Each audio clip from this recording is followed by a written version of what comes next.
All right, so the UEFA Champions League came to a thrilling end after Real Madrid edged Borussia Dortmund 2-0 at the Wembley in London to be crowned champions of Europe for the 15th time in their history.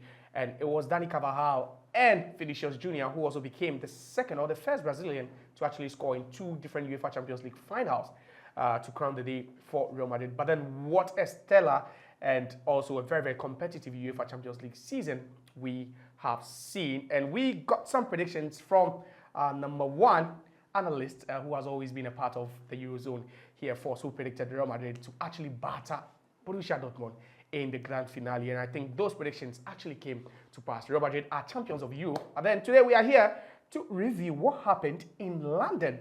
Was it that Borussia Dortmund were just not good enough, and it was Real Madrid that were clinical, and they showed so much character, and they ended up winning the UEFA Champions League title? I've been joined here by our usual suspects, societal misfit, if I should put it, Force Mauli. Force, welcome. First, let me congratulate you for your predictions throughout the semi-final. In fact, since the UEFA Champions League started, we've been with you, and you have given us some, I think, very, very accurate predictions. But I don't think you're surprised Real Madrid are champions for the 15th time. No, I wasn't at all. I wasn't. But you will look at the game, and I think from a tactical perspective, you wouldn't really say Dortmund were poor. They were just wasteful, weren't they? On the day, Dortmund was by far the better side. You understand, tactically, technically, because I did indicate that should Madrid come into the game, they're going to be a bit defensive. Yeah. From the start, they were flamboyant. You understand, they were expansive. But when Dortmund came into their groove, what did happen was that they were able to, take over the game, control the ball. The only problem that I had with their setup was the fact that they were not putting the ball into the positions where Jadon Sancho was. The ball was rather going to Adeyemi. But the problem I had with Adeyemi was the fact that he had a lot of chances. All the game momentarily went to him. I get to the point. It could have been his day. It was practically his day, because he did torment the defense of Real Madrid. But the most important is the fact that he was not able to put the ball at the back of the net, and that is what is needed on the day. And you see, one thing that you have to realize when you are playing against Real Madrid is the fact that you are going to get chances. No two ways about that. But it is then your responsibility or your duty to make sure that you get the goals. And if you don't get the goals, Real Madrid is going to punish you. And that's exactly what happened on the day. But talking about Borussia Dortmund, it looks like people or, the football world have begun to call them, perennial bottlers, because we saw how they bottled the Bundesliga title last season. And this season, they had a chance to just, take it from Real Madrid, on several occasions. You see, when it comes to football, right, one of the most difficult things that a lot of people don't understand or comprehend is the fact that you need to have the mentality to go into Champions League finals, right? Playing the semis or the quarterfinals does not really bring out the mentality that you need to possess. But in the Champions League final, it's just a single game. It's not a two-way affair that you're probably going to say that you're going to have a match in your background, right? Where you're going to have the momentum or your stadium behind you. But this is a one-off game. And you need to be up there in terms of mentality, in terms of tactics, in terms of understanding and appreciation. When you are under pressure, do you have the calmness about you? And that's exactly what Madrid had about them. You see, when Madrid was at the back foot, when Madrid was under pressure, you saw what happened, right? They had some calmness about them. They were not panicking. Real Madrid was not panicking, right? When Dortmund was creating their chances, Real Madrid kept on what? Their composure. They kept their composure because they know that they're going to come into their groove. And they came into their groove.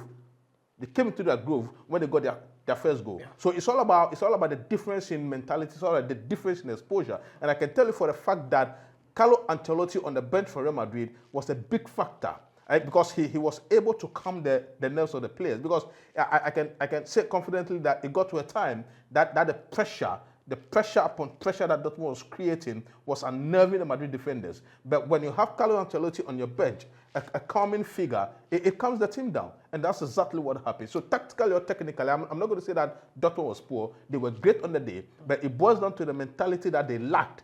And that's exactly what was the downfall. All right, so we are talking about a Madrid team that hasn't lost a European final since 1982 when they last lost one. We're talking about character. Do you think this team has got just the best character we've seen in football?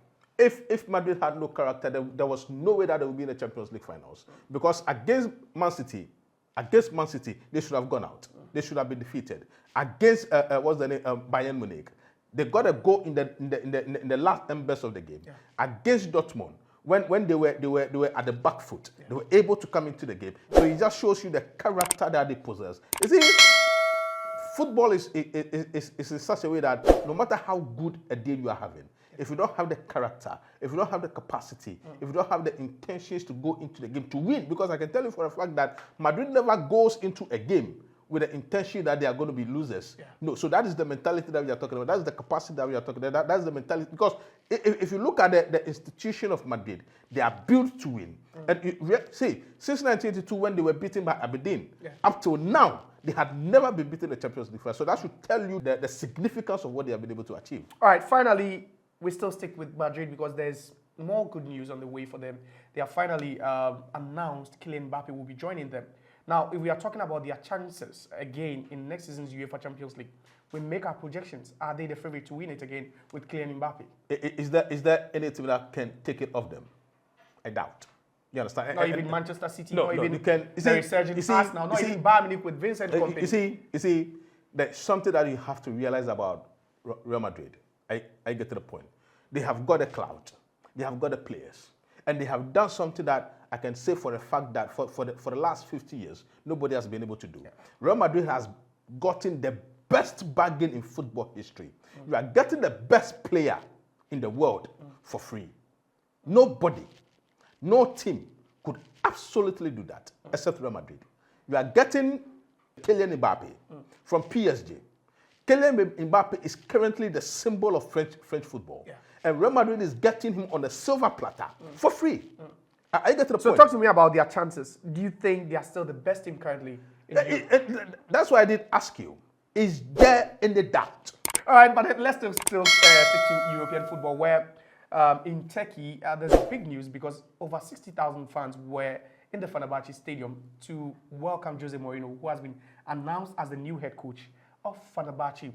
Just a couple of days ago, Fenerbahce lost the league on the last day to Galatasaray after Galatasaray won the league by just 3 points. And for over a decade, they are yet to lay their hands on the Turkish league.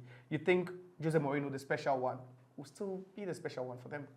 Jose Mourinho has practically won trophies anywhere he has gone, except Tottenham, right? Yeah. So at the end of the day, the main reason, the main purpose for which he was being brought is to come and win trophies. Exactly. And I can tell you for a fact, the statistics and the database shows that what Jose Mourinho is going to win trophies for them if we are going along with the algorithm. Yeah. So we can forecast that Jose Mourinho, if everything stays constant, is going to win trophies for Fenerbahce. But my problem is that with the move is that it's something that I really did not expect. Because Jose Mourinho should be at the top echelon of football, managing some of the biggest teams in the world, but he's moving to Fenerbahce. When you go to the Eastern Bloc, Fenerbahce is one of the biggest teams when it comes to the Eastern Bloc. But when it comes to main Europe, there's no way that you're going to mention Fenerbahce competing with Bayern Munich, competing with Madrid, competing with maybe a Chelsea, competing with maybe a Manchester United. Yeah. So I thought that, yes, it's a downgrade on what we expect Mourinho to do, or where we expect Mourinho to be. But at the end of the day, Fenerbahce is one of the biggest clubs, apart from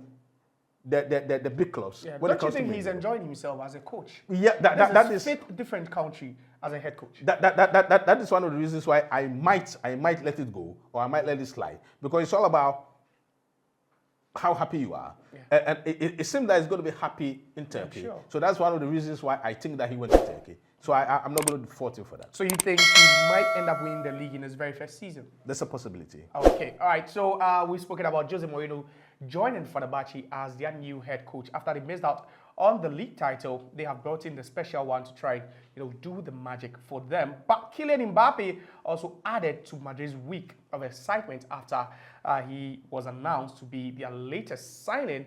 He's coming on a free transfer from Paris Saint-Germain after his contract ran out with the French club. But then Real Madrid, they have lifted the UEFA Champions League for the 15th time, and the next club with the highest number has got 7, which is quite incredible because they have twice more than any other club has won in the history of the European competition. This has been the Eurozone, where we wrap up the entire UEFA Champions League season, and there's been quite some highs and lows. So let's hear from you what you have to say about this Champions League season. Do you think that Real Madrid are deserving champions? Do you think they deserve it, or you think that Dortmund are perennial bottlers, like people have been calling them? My name is Josiah, and I was joined by Force, who did the analysis for us. He's been so, exciting to have on the show, and it's always a pleasure to be here with him. But then you out there can also just subscribe to the channel and also just drop your comments in the comment section.